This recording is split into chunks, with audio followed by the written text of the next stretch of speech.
Hello दोस्तों, नमस्कार। दोस्तों बताना चाहूँगा कि आए दिन हमारे वीडियो में कुछ ऐसे कमेंट करते हैं ऐसे पागल लोग जिनके पास सिर्फ़ और सिर्फ पागलपंती होती है, क्योंकि वो लोग तर्क तो देते नहीं, सिर्फ पागलपंती करते हैं, बदतमीज़ी करते हैं और कुछ ऐसी धमकी भरी पोस्ट करते हैं, धमकी भरी कमेंट करते हैं। आप लोगों को बताना चाहूँगा कि देखिए, ऐसे धमकी देने से कुछ नहीं होता है। ज्ञान की बात ज्ञान से हो तभी अच्छा होता है। तो आप सभी लोगों से गुजारिश करना चाहूँगा, लेकिन मैं उनकी परवाह ना करते हुए अपने काम को अंजाम दे रहा हूँ, अपने समाज के लिए खास करके वीडियो बना रहा हूँ और हमेशा मैं बनाता रहूँगा। इस बात को भी आप लोग समझ लीजिएगा।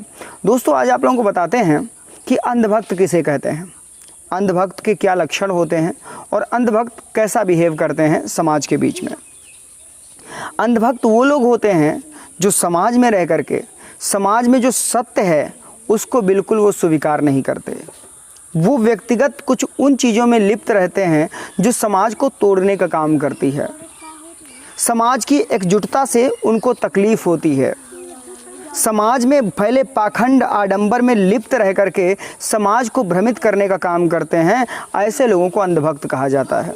और ऐसे लोगों को अंधभक्त कहा जाता है जो समाज में रह करके सत्य से रूबरू होते हैं, सत्य को जानने की कोशिश करते हैं, सत्य को समझने की कोशिश करते हैं और सत्य उनकी आंखों के सामने होता है, लेकिन फिर भी सत्य पर भरोसा नहीं करते। वो कुछ ऐसी पुस्तकों पर भरोसा कर लेते हैं जो उनको ऐसा लगता है कि उनके पुरखों ने लिखी है, लेकिन ये भी सत्य नहीं होता है। ऐसे लोगों को अंधभक्त कहा जाता है। तथागत बुद्ध ने एक बात बोली है कि किसी भी बात को ऐसे मत मानिए चाहे मैं बोल रहा हूँ, किसी भी बात को ऐसे मत मानिए चाहे वो बड़ी किताब में लिखी है, किसी भी बात को इसलिए मत मानिए कि आपसे कोई बड़ा कह रहा है, किसी भी बात को ऐसे मत मानिए कि पूरा समाज मानता चला आ रहा है। पहले उस बात को अपने दिमाग की तर्क की कसौटी में उतारिए और जब दिमाग में तर्क की कसौटी पर बात खरी उतरे तब उस बात को मानिए, अन्यथा उसे सिर्फ झूठा प्रचार समझिए और कुछ नहीं। ऐसा बताया है। लेकिन जो ये लोग नहीं करते हैं, जो ये ऐसा नहीं करते हैं, आंख बंद करके किसी भी बात पे भरोसा कर लेते हैं, उन्हीं को अंधभक्त कहा जाता है।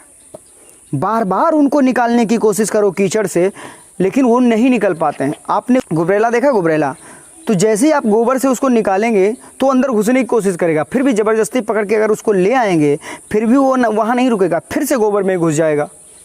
ऐसे होते हैं अंधभक्त। उनको कितना भी आप बाहर निकाल लीजिए, लेकिन उनको कोई मतलब नहीं है। ऐसे ही हमारे पोस्ट पे कुछ कमेंट करने वाले लोग आते हैं, उल्टी सीधी कमेंट करते हैं। आपको बता दें, किसी भी व्यक्ति को अगर आप बार बार समझा रहे हैं और उसकी बुद्धि में नहीं पड़ रहा है तो आप उसको आज़ाद कर दीजिए। वो जो कर रहा है, वो जो कह रहा है, उसको कहने दीजिए। आप अपने मिशन पर ध्यान दीजिए, उससे ध्यान हटा करके। रीज़न क्या होता है, ये लोग सिर्फ़ और सिर्फ इसीलिए तुम्हारे ध्यान को डाइवर्ट करने की बात करते हैं, जिससे आप लोग मिशन से भटक करके सिर्फ और सिर्फ इनकी बातों पर ध्यान दो। और ये जो होते हैं ना, ये कुछ लोगों के द्वारा भेजे हुए लोग होते हैं, जिससे आपका जो माइंड है वो डाइवर्ट किया जा सके। और ये आपके ही समाज के लोग होते हैं, अपने मूल निवासी समाज के ही लोग होते हैं, क्योंकि मनुवादियों में इतनी हिम्मत नहीं है कि वो सामने आ सके। वो आपके ही समाज के लोगों को कुछ बना करके भेज देते हैं। तो इसीलिए अपने मिशन से नहीं डगमगाना है। जो महापुरुषों ने शिक्षा दी है कि पाखंड को दूर भगाओ, आडंबर को दूर भगाओ और समाज को शिक्षा की ओर लेके जाओ, समाज को एकता की ओर लेके जाओ, बस उस मिशन पर लगे रहो। यही समाज को एकत्रित कर पाएगा और समाज एकता और शिक्षा की ओर बढ़ पाएगा, पाखंड और आडंबर से दूर होके।